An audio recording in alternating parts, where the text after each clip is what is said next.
Good afternoon to everybody and welcome to all of you. This is our fourth WAP seminar of the year.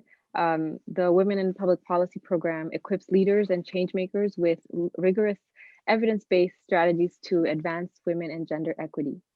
I'm Danila Gonzalez. I'm an assistant professor of public policy here at HKS. The spotlight focus of the Gender and Public Policy seminar for the spring 2021 semester is gender and politics. And this semester, we have an incredible slate of 12 speakers who are going to be joining us for this series virtually, of course, from around the world.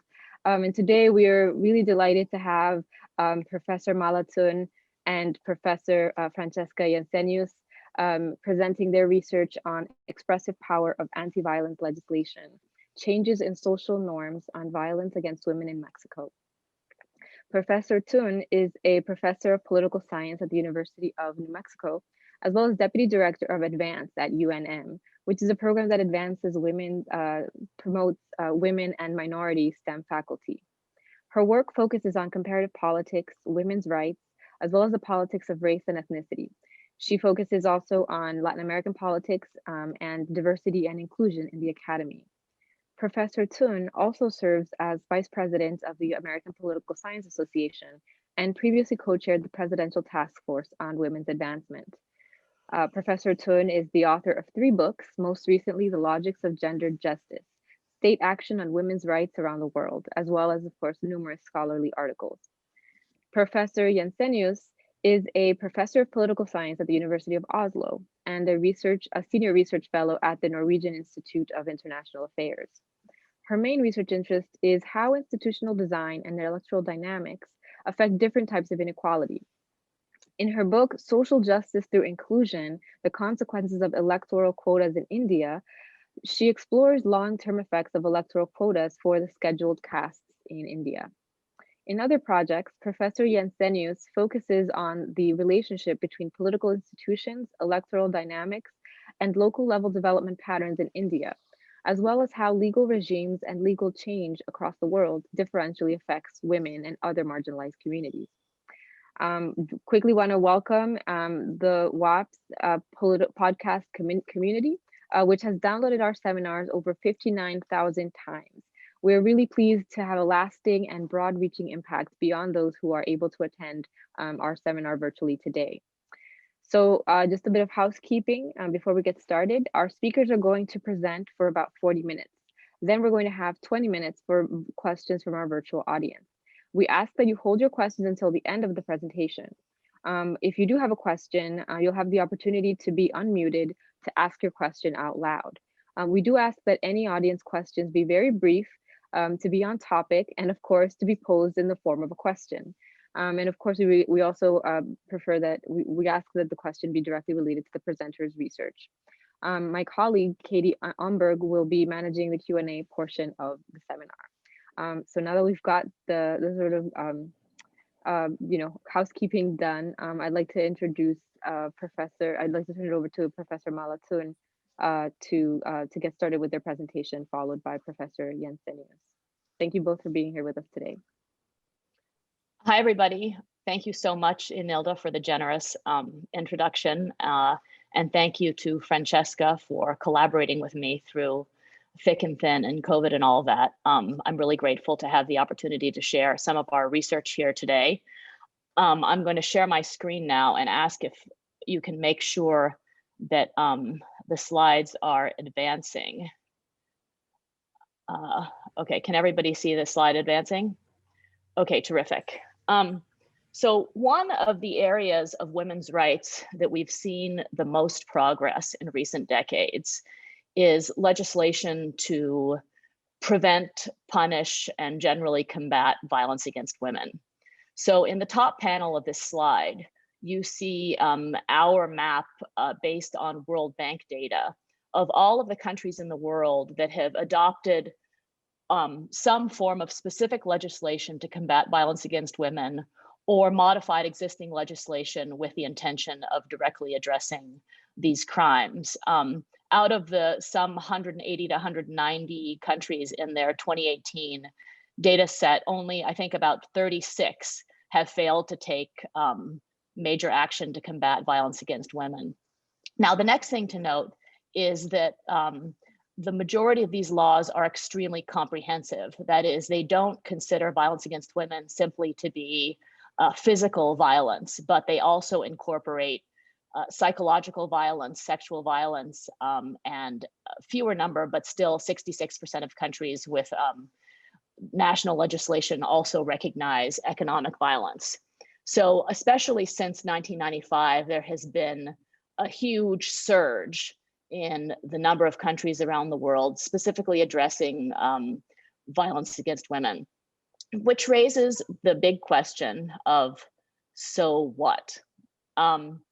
I've been working on national violence against women policies with Laurel Weldon for a long time, and a lot of our research and research of other scholars has looked at the causes and processes that are driving the adoption. And we've argued that the mobilization of autonomous feminist movements transnationally and domestically is the major factor. But there's a lot less work by us and by other scholars about the effects of new anti-violence laws. In other words, we know a lot less about whether these new laws have affected social practices, whether they've led to shifts in behavior and attitudes. And in fact, there are many reasons to be skeptical about the changing power of the law. Jackie True, for example, in her book on the political economy of violence against women, says that violence is becoming more common and more egregious across the world. We know that during the COVID pandemic, the earlier months, there were reports of spikes in the reporting of violence. We know that economic change, civil conflicts, and other situations around the world increase the risk factors that make women more vulnerable to violence. Studies show that far from making women less vulnerable to violence, that sometimes access to jobs and growing empowerment by women may trigger men's anger and hostility and lead to a backlash, creating more violence. There are also perspectives that Francesca and I have contributed to that frame laws on violence. And this is a paper we wrote in Steve Levitsky, Victoria Murillo, and Dan Brinks edited a volume on weak institutions in Latin America. And in that chapter, we theorized violence against women laws as a form of weak institutions. And their perspective overall propose that many laws, not just on violence, but on a whole range of other issues in Latin America and in the global South, are simply window dressing, laws adopted to look good, to please critics, both domestically and abroad, but actually have very little efficacy. Finally, we know that there are huge gaps in Latin America, as well as in the United States and other countries, between the letter of the law and actual social practices. So there are a whole host of reasons to be skeptical about whether these new laws on violence against women are actually doing anything in practice. Today, however, we're going to make the opposite argument. And we're going to present evidence for a more cautiously optimistic evaluation of the effects of anti-violence laws. We're going to show that intimate partner violence against women has declined in Mexico, one of the world's most notoriously violent societies. We're also going to show you that attitudes about violence, so not just attitudes about violence per se, but sort of patriarchal, entrenched sexist attitudes that contribute to a culture of violence, these have also shifted, and that more women than before are willing to report the intimate partner violence that they have suffered. So can everybody see these pictures? So about a year ago, right after the International Women's Day, there was a giant women's strike in Mexico. Okay, and the idea was that we're going to go on strike. The country is going to have to experience a day without women's contributions in order to protest the extreme violence in the streets, in the workplace, in the home, physical violence, sexual violence, psychological violence that women are subject to. And all of the media and the coverage surrounding this event generated the impression that violence against women is on the rise, that it's as terrible or worse than it's ever been. And yes, in this talk, we are actually going to go against all of this media coverage and conventional wisdom, and we're going to say that the problem of violence in Mexico is actually getting better, that it's not getting worse. So what is our argument here? So we're also going to make a theoretical argument, okay, in addition to showing you what the trends in the data say. We're going to make a theoretical argument about violence against women legislation having expressive power.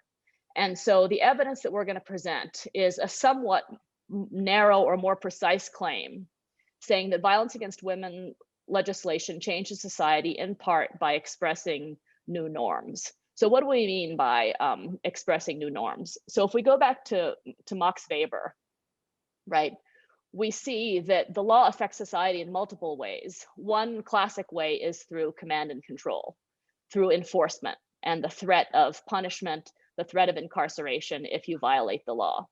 But there's a much broader, softer way that the law affects society. And Weber theorized this as systems of rule needing to cultivate legitimacy. So every system of rule needs to cultivate a belief in its legitimacy, whether through charisma, whether through traditional authority, or whether through reason, in order to generate bottom-up compliance. That is, systems of rule are far more efficient if people comply voluntarily, if you don't have to rely on surveillance and enforcement and a massive state forcing people to comply. That is, if people believe that the system of rule, if norms and practices and beliefs align with what the law says, people tend to comply voluntarily, and the rule of law is more efficient, less costly to sustain.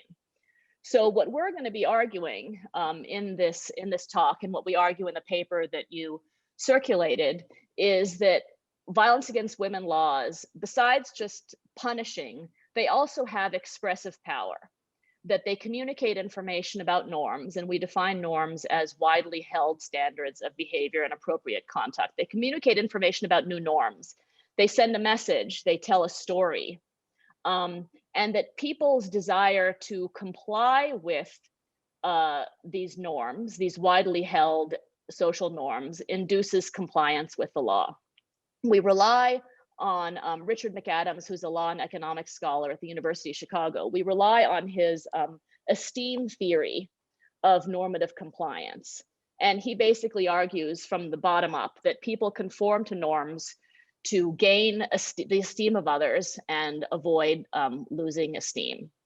And we're going to operationalize his three conditions indicating the emergence of new norms, and we're going to show that the evidence we see in our Mexico data is consistent with the emergence of new norms on violence against women.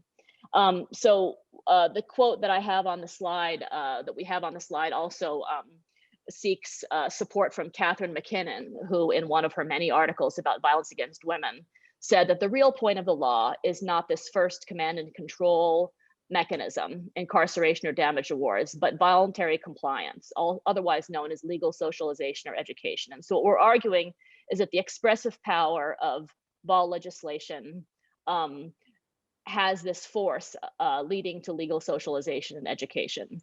To be sure, we're not denying that the laws have other purposes and effects that are also playing out and affecting the patterns we see in the data.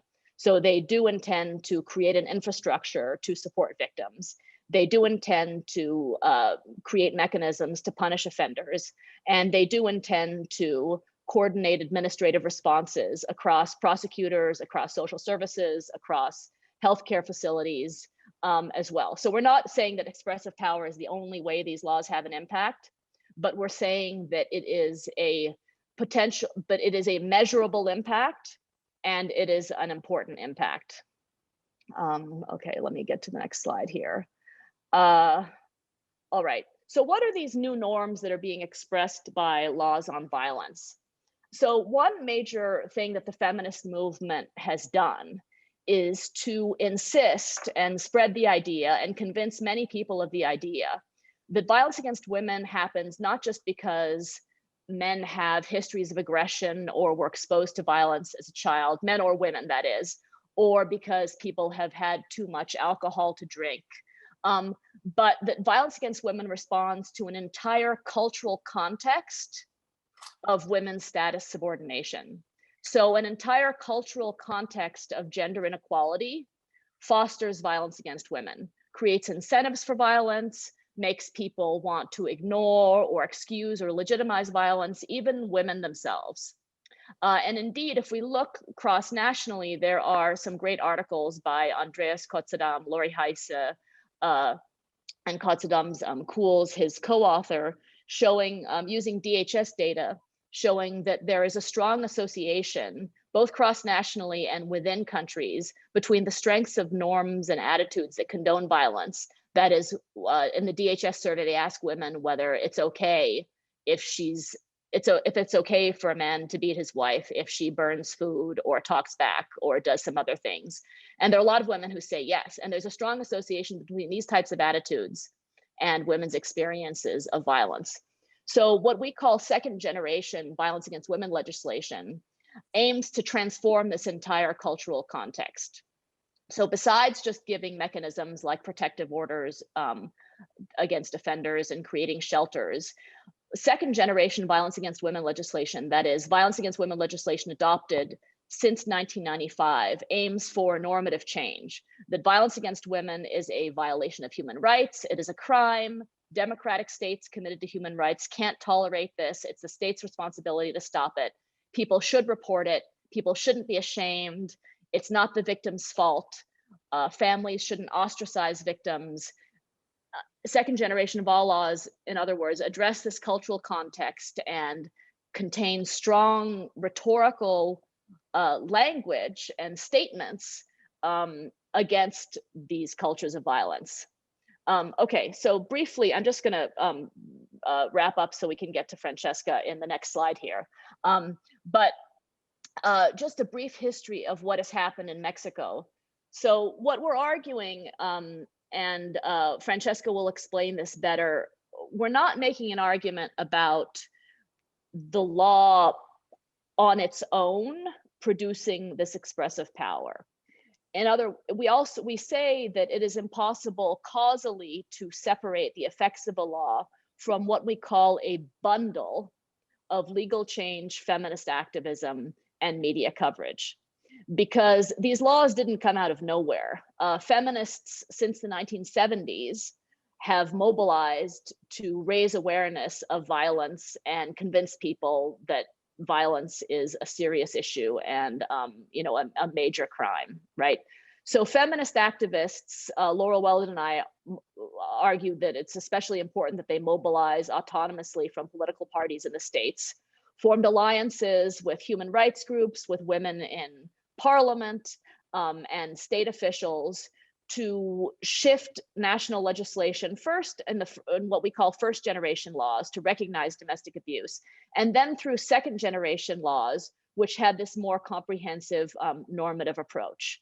So Francesca and I argue for this, the causal power, social transformative power of this bundle, okay? So the expressive power of the law owes to this bundling of legal change with feminist activism and media coverage. And we give examples in the paper of the femicidios in the northern state of Chihuahua, which illustrate the ways that media coverage and feminist activism raised social awareness and led to momentum for laws. And then feminist activism in turn took laws that had been enacted and brought them to bear on society by creating campaigns to raise awareness, providing services to victims, even in rural areas and so forth.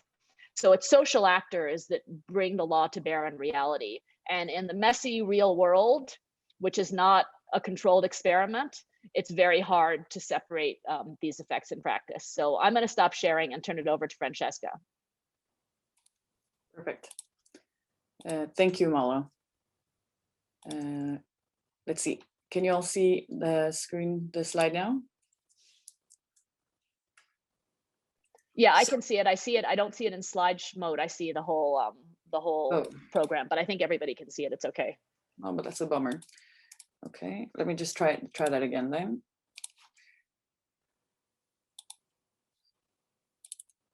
No, so you have to, you can share it, but then you have to go down at the bottom of PowerPoint.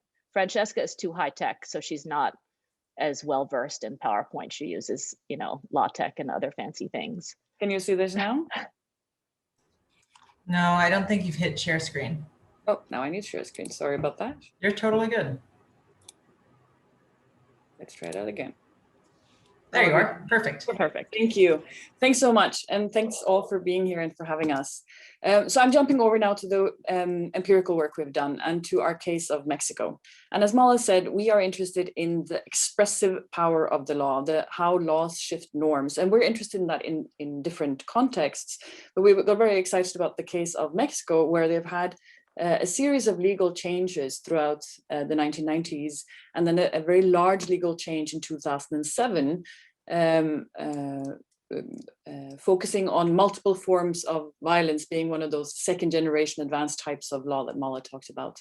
And the interesting thing about looking at Mexico is, of course, that it's a country that's known for a lot of violence, but then they also have these fantastic surveys that we have worked on, that we have looked at from 2003, 2006, 2011, and 2016. And so we then have 2 surveys before and 2 surveys after the main legal change that occurred. And so we're interested in the changes over time in patterns in this survey data.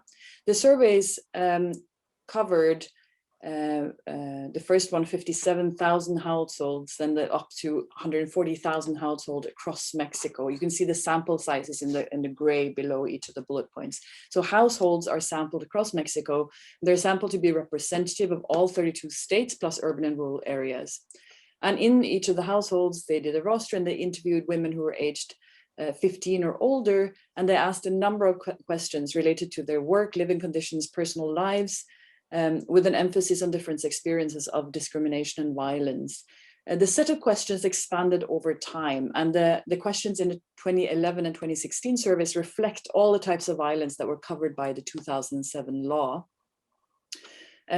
We are interested in looking at patterns over time, so we have then limited to looking at what was covered in all the surveys. So we've limited to looking at domestic abuse, and we've limited to looking at women currently in a relationship with a partner, since that was the sample of women that were interviewed in the 2003 survey.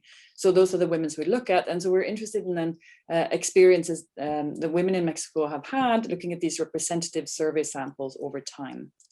And what do we try to do?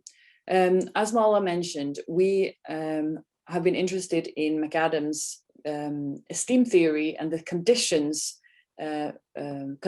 for the emergence of new norms. How can we operationalize, how can we recognize that new norms are emerging in society? And according to McAdams' esteem theory, you can see it with 3 conditions. First of all, a growing consensus that violence is unacceptable. Second, greater risk that violations will be detected. And third, more widespread knowledge of both of these things, what's also been referred to as this is common knowledge. So these are indicators of the emergence of new norms, which are, although they're indicators, not entirely operationalized. And so what we've done then is to think of how to measure this in the data. And we have drawn it out to various 4 sets of indicators that are observable implications of these conditions. And these are our observable implication we look at are decline in rates of domestic abuse, the decline in attitudes conducive to domestic abuse, more women reporting to authorities and telling family and friends, and also the last one with common knowledge we've operationalized as knowledge of the 2007 law, because if this idea that the law acts through its expressive power, it's key that people know about it in some way. And so I'll quickly go through and show you the patterns in the data that are consistent with these conditions and these observable implications. So first of all, a little bit on how we measure this, because of course, what is domestic abuse? The first thing we want to look at is decline in rates of domestic abuse. So we look at all the questions that are comparable across the surveys. By doing so, we look at 28 different items that we lump together into one indicator of domestic abuse, which covers physical, sexual, psychological, and economic abuse. We focus in on experiences in the previous 12 months. And this is key because other people have worked on these data and they have reported no change almost, that there has been very little shift in the data. But that is when you look at the overall experience of whether women say that they've experienced violence in their lifetime.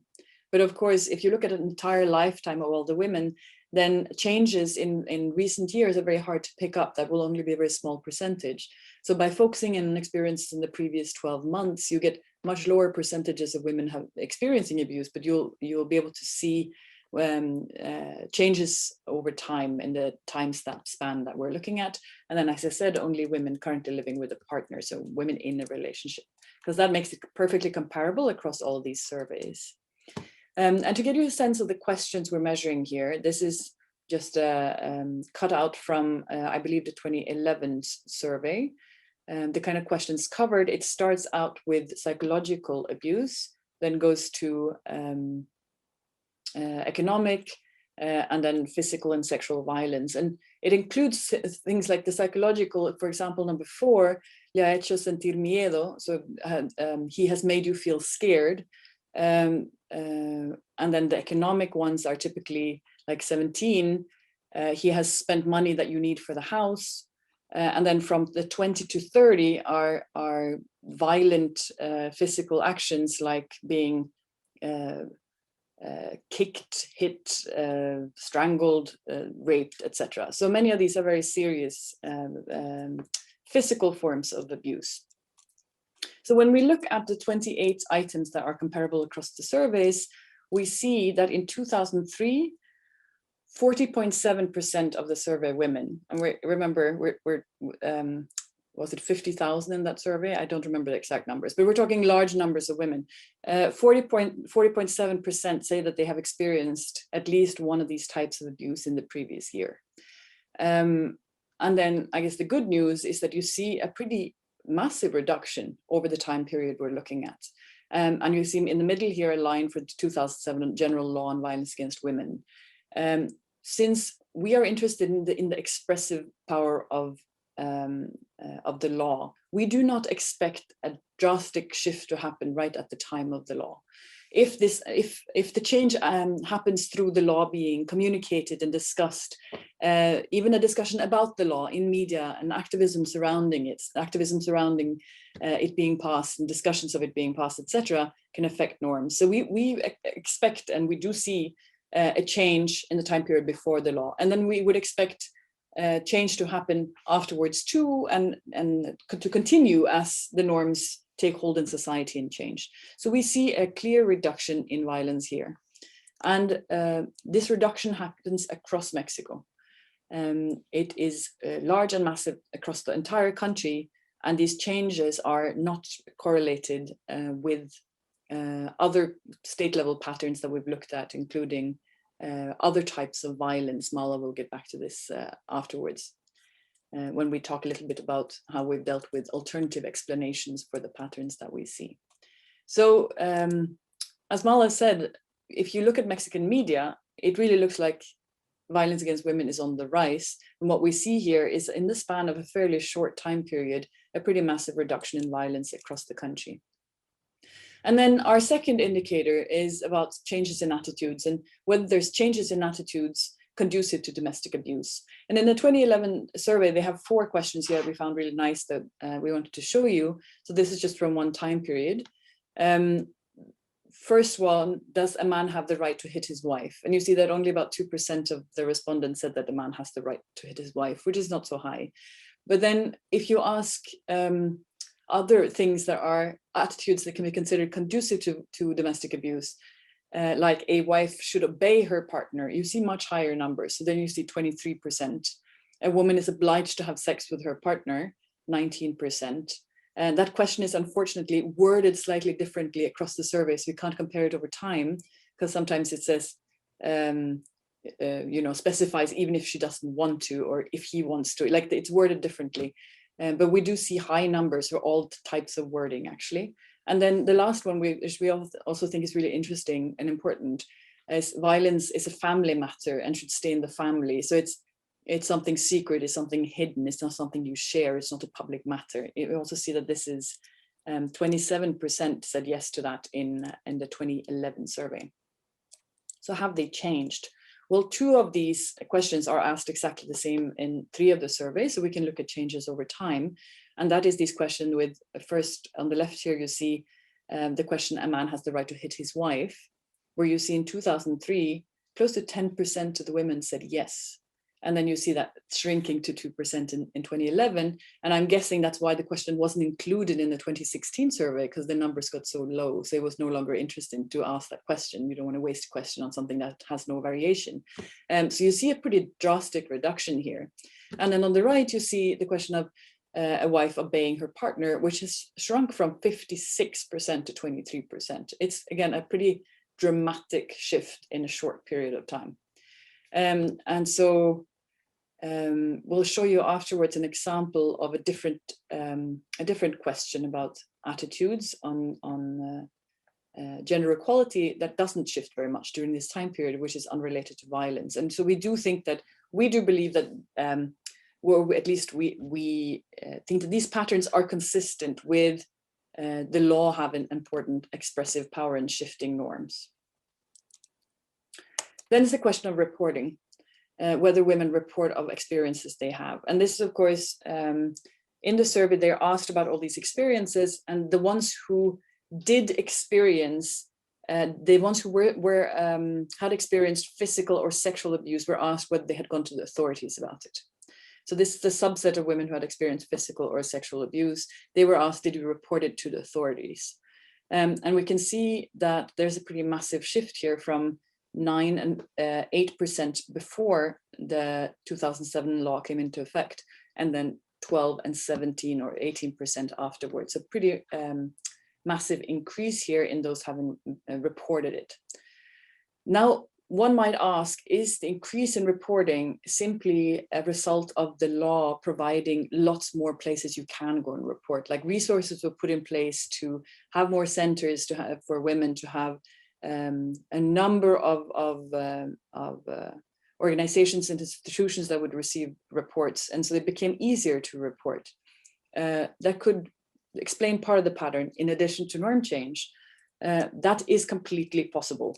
But therefore, we also wanted to look at the question of whether more women tell family and friends, because this should be unrelated to whether the law provides more places to go and complain, and is more likely to be related or is a further indicator of norm change. And so on the left here, you see the share of women who had experienced physical or sexual abuse who told their relatives, and on the right is the ones who told their friends. And in both of these, you also see an increase over time. So this attitude of violence being something private that should stay in the family, which has been a really important cultural characteristic of actually in many parts of the world, seems to be weakening as more people seem to come forward and tell family and friends about abuse.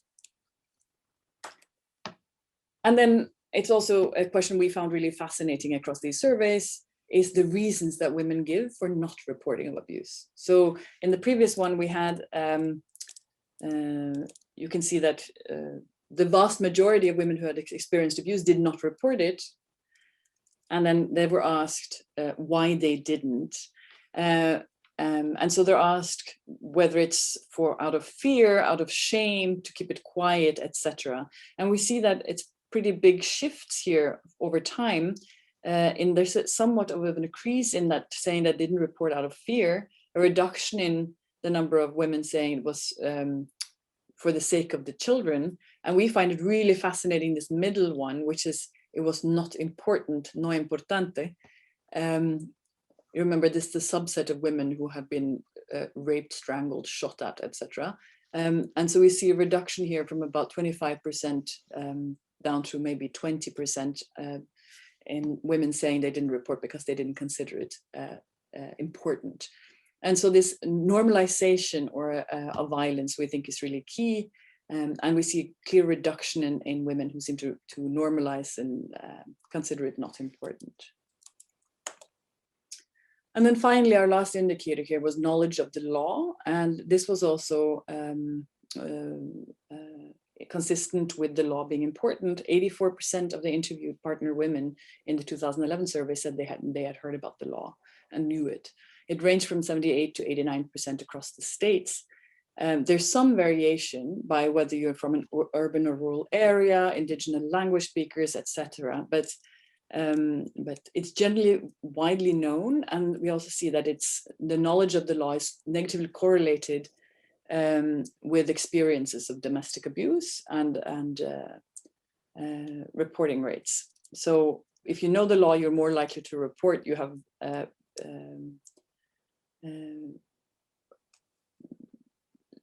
your attitudes are more aligned with laws, violence not being okay, and you're less likely to experience domestic abuse. So we see evidence across our indicators consistent with norm change.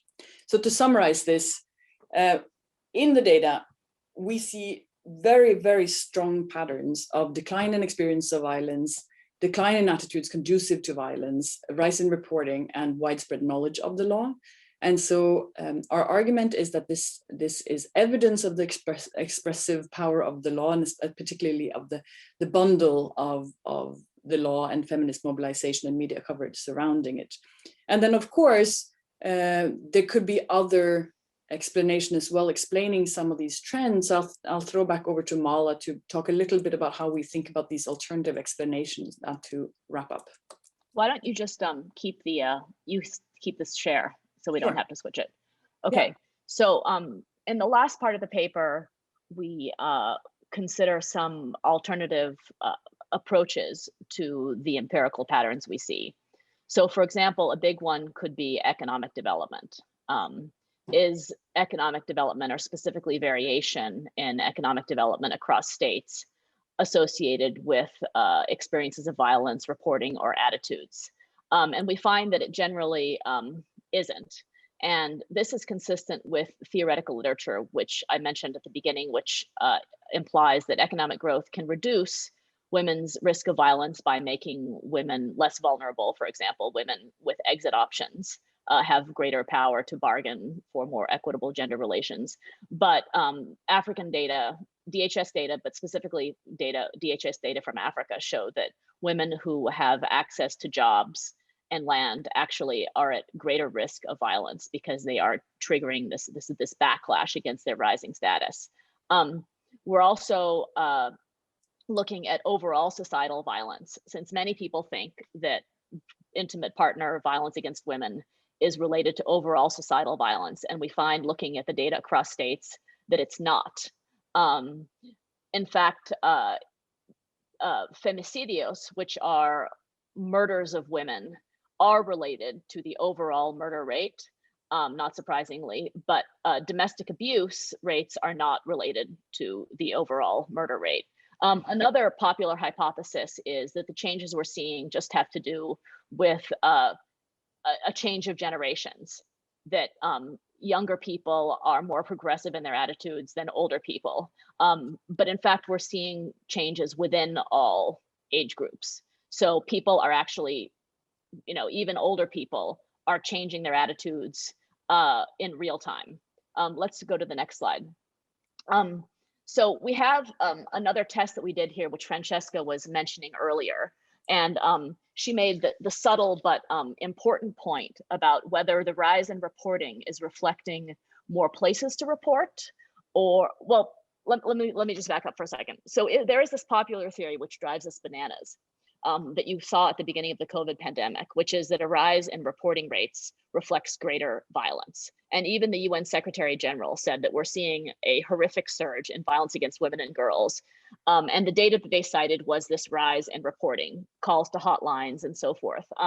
And it may in fact be true, but in general, a rise in reporting rates is a good thing, because it shows that women are confident enough, that they feel supported enough to report, that the risks associated with reporting of being further punished, of being ostracized from your friends and family, of even being killed have gone down. So usually a rise in reporting is a good thing. And in fact, one of the objectives of Title IX legislation in US colleges and universities is to increase reporting.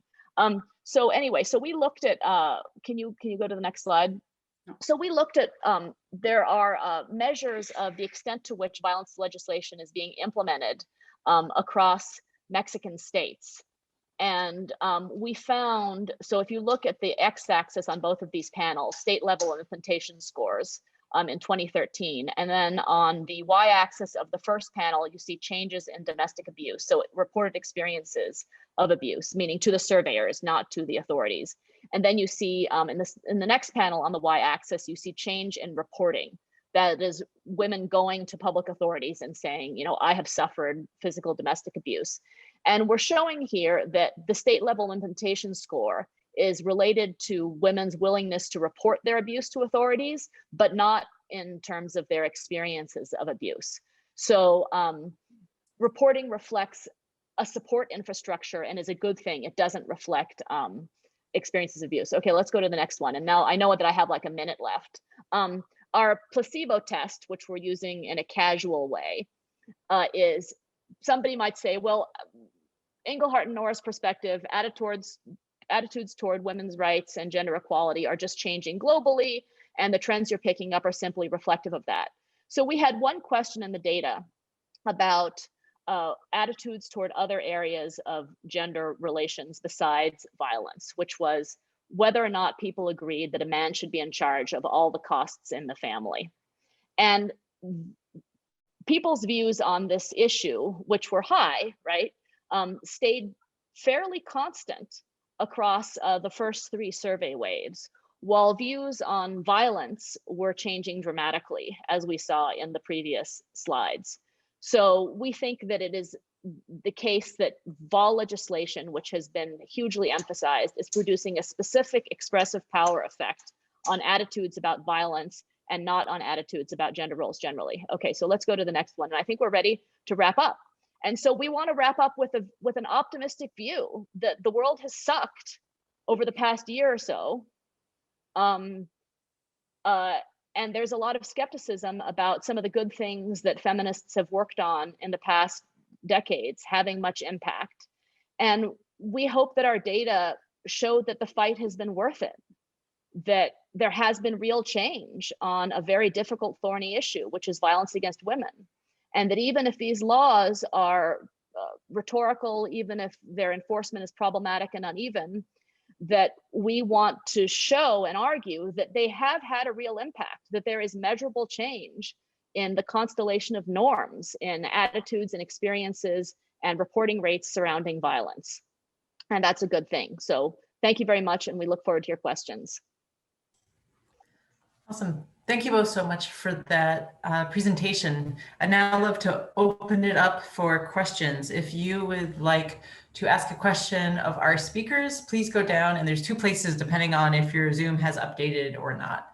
One is under the participants tab. You can hit the blue hand raise button, or one is under the reactions tab. There's a hand raise button. So I'd invite you to do that. And then I can unmute folks as questions come in. I see that Jenny has her hand raised. Jenny, I'm asking to unmute you now. Let's stop sharing. Francesca, can you stop sharing? I was thinking it was useful to be able to go back and show. Okay, well, we can do that. I can't see Jenny when we're sharing. Oh, then I'll stop sharing. Okay. I wish I had a question. I just have a comment, which is that if we could have known back in 1968 that this kind of research, with its subtlety, with the fact that you have that number of cases, which means that feminists have been working to get the questionnaires, to get the data all along.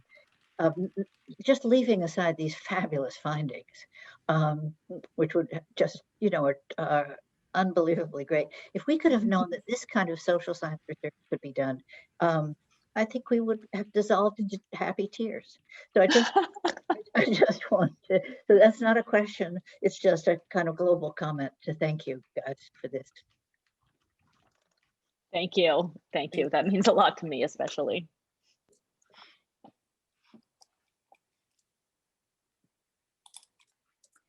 All right, and if anyone else has a question, please hit the blue raise hand icon. Or if for some reason your mic's not working, you can go ahead and type it in the chat. Awesome. Hannah, go for it. I think you can unmute yourself.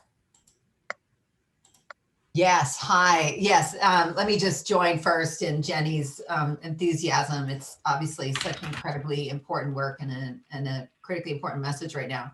I'm very interested in your thoughts on, so I really like your argument that, higher reporting is a good sign and that we should interpret it that way, particularly in the early days when people are very oppressed. But then when you were mentioning the numbers with regard to the pandemic, the evidence, there is meaningful evidence that both in pandemics and in economic crises that domestic violence rises. And so I wonder if at some points, and maybe this is a curvilinear relationship or something like that, but at some point once you have boosted reporting rates, whether it makes sense to say it's good news to be seeing things rising. I mean, it can be rising for good reasons because people are reporting. It can also be rising because you've created enough of a threshold that people feel like they can report and the problem is increasing. And so I was just wondering about how you were thinking about kind of threshold effects in terms of interpreting reporting rates. And again, thank you. This is such a meaningful, important work that you're doing, and we're so grateful you're sharing it with us. So I can take that. I think, so it's hard to say if there's a threshold because we're just nowhere near it. We're just nowhere near the threshold. I mean, I think that this culture of silence and the privatization of violence that Francesca was talking about is still very much here in all societies. So I think that there may be, but maybe not as long as the attitudes condemn violence. So remember, if we take McAdams's first condition for the emergence of the new norm, if people think that violence is a bad thing, then reporting indicates a greater risk of detection. So as long as people think violence is a bad thing, maybe there is no threshold, because the more reporting will just make it more likely that the violators will be found out and punished and further deter it. So it sort of depends on, I guess, the parameters surrounding the rise in reporting rates, whether there's a threshold or not. But even though it seems likely that there is, maybe there isn't, as long as the norms are as long as the attitudes don't support violence. Now, I just want to push back a little bit on whether we know well that pandemics and economic crises increase violence. We know that they increase the risk factors, the theorized risk factors for violence.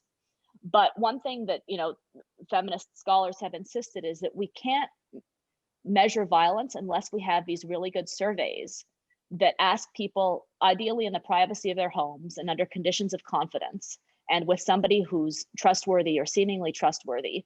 We don't know how much violence is going on unless we actually have these surveys, because just looking at how much is covered in the media and what's reported doesn't give us a good indicator. So one thing that people have insisted on, the WHO and UN Women, is that we have to have these confidential surveys in order to measure violence. Otherwise, we really don't know. So I don't actually think we know much about what happened during the early days of the pandemic. We just don't know. And it seems likely, but we still don't know. I don't know if you wanted to add. Yeah, can I add to that? I mean, another thing that we see in these data is also that people's idea of what violence is changes. So the conceptualization of violence changes, which is also key in how surveys are formulated. And so when women are asked, have you experienced domestic abuse, which is done in some surveys, then that's a question that depends on their conceptualization of violence. So these detailed surveys, the Mexico surveys are really great in asking really detailed questions, so that it's up to the survey team to then conceptualize it afterwards. But something on the reporting and interpretation, I do think in general that when you see gradual trends in increases, that's probably good news because it reflects changes in norms. When you see spikes, that might reflect underlying patterns. So there's something there about the dynamics in the data that can give us clues about whether we're picking up norm change, resource changes, or actual experiences. Awesome. Thank you so much. And I see that we got a question that showed up in the chat from Teresa. Thank you for your presentation. Do you find that the women interviewed were open and willing to discuss violence happening in their home, or were they hesitant to be honest answering questions with the surveyors?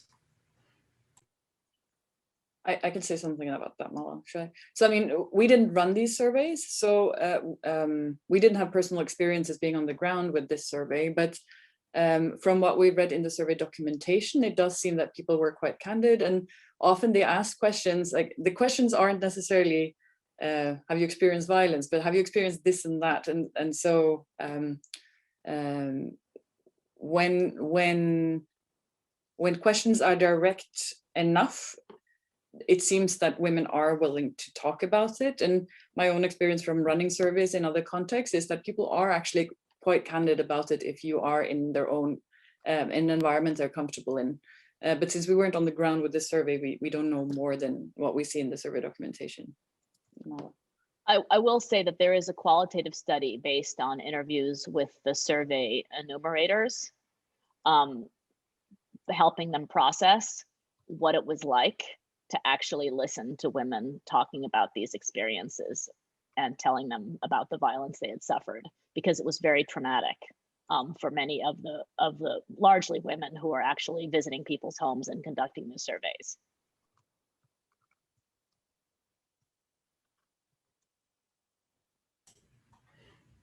Thanks for sharing.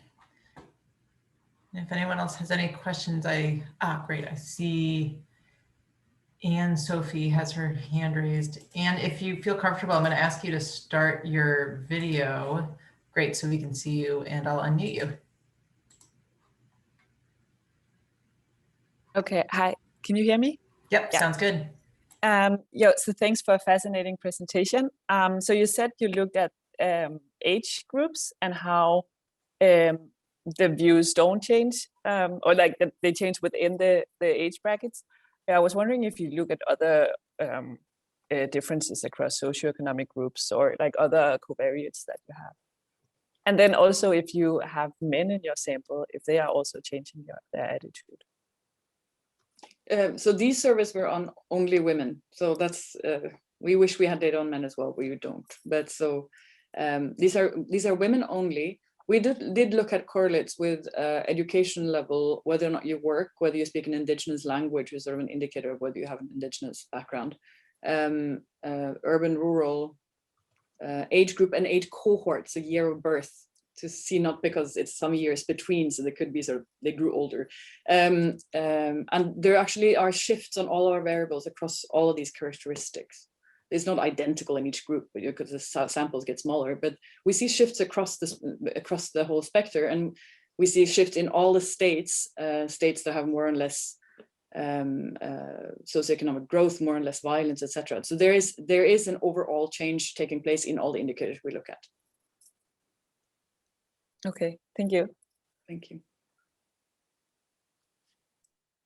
Thanks so much. And I saw a comment come in through the chat from Diana saying, thank you for the presentation. It feels like a light at the end of the tunnel.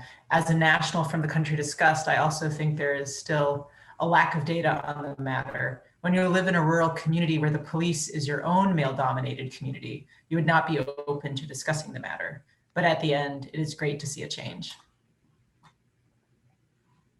Yeah, I'll just take that. I mean, I think that we want to say that we're not saying that there aren't still a huge amount of problems. And we have interviewed people who say that, you know, when we've interviewed people actually who are activists who've worked with women who've been raped, for example, who have gone to the police, and the police say horrible things like, oh, can't you kiss and make up? Or, you know, he didn't mean it. And that's actually happening, you know, even after the enactment of the violence law. So I think that there are still a huge amount of problems, and the problem you flag is very real. Our claim is just that it's getting better than it was before. So it's still bad, but it's getting better. Oh, awesome. Diana, would you like to speak on this at all? I can unmute you.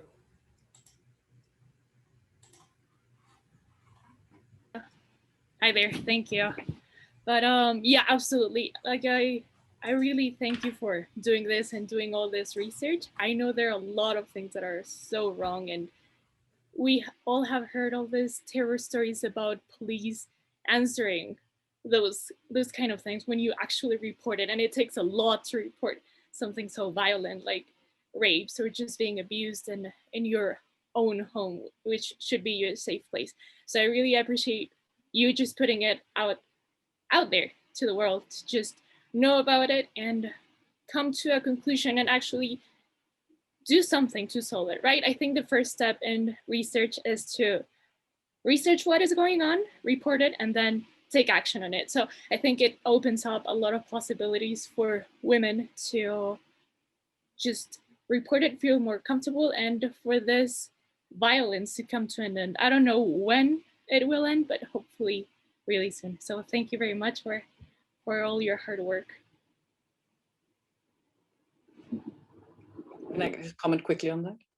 And just say that, so thanks so much for the comment, Diana. And I think the implication of our finding is really that it matters to talk about it, and it matters, activism matters, and attention matters, and media coverage matters. And I think at least we find that quite an inspiring finding.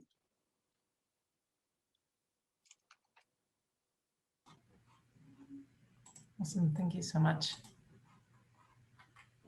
So Jenny was asking about surveys in the US, and the ones that I'm familiar with are the campus climate surveys about students on college campuses experiencing dating violence, intimate partner violence, harassment and stuff. And I'm also familiar with the global surveys that the WHO uses, and the DHS surveys, and they do show change as well. I mean, at least in attitudes, the attitudes have shifted. People's attitudes about the acceptability of intimate partner violence have shifted. But this 4-wave design, I think, is quite spectacularly unique to Mexico. Like that, I haven't seen the 4-wave design. But I think we should look. Usually people who are working with the DHS have 2 waves. And not such a huge sample of women.